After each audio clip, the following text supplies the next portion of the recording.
ఇక ఏపీలో న్యాయ వ్యవస్థపై దాడి జరుగుతోందన్నారు మాజీ additional advocate general Ponnavolu Sudhakar Reddy. Chandrababu ప్రభుత్వం అధికార దుర్వినియోగానికి పాల్పడుతోందంటూ ఆయన ఆరోపించారు. తనపై ఉన్న 15 కేసులు చంద్రబాబు కొట్టివేయించుకున్నారని, ప్రభుత్వ చర్యలు రాజ్యాంగ విరుద్ధంగా ఉన్నాయంటూ వ్యాఖ్యానించారు పొన్నవోలు. చంద్రబాబు తన కేసుల్ని మాఫీ చేయించుకోవడంపై న్యాయస్థానాలను ఆశ్రయిస్తామన్నారు. వారి చేతిలో అధికారం ఉన్నంతసేపు వారి మీద కేసులు వాళ్లే తీసేసుకునేదానికి ప్రయత్నిస్తే ఇక వ్యవస్థలు ఎందుకండి? చట్టం మీద నమ్మకం ఉంటే ఈరోజు ఇన్ని కేసులు 14-15 కేసులు మీరు విత్డ్రా చేసుకున్నా అంటే నిజమే.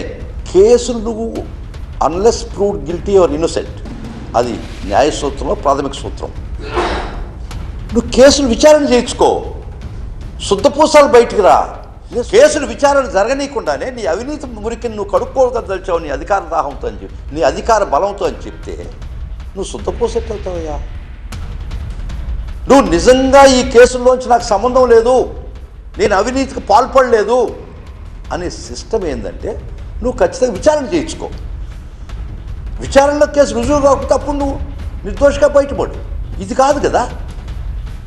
కేసులు నీ అధికార బలంతో నువ్వు విత్డ్రా చేయించుకొని నేను నిర్దోషిని కాలరేసుకొని తిరిగే పద్ధతి కాదు కదా.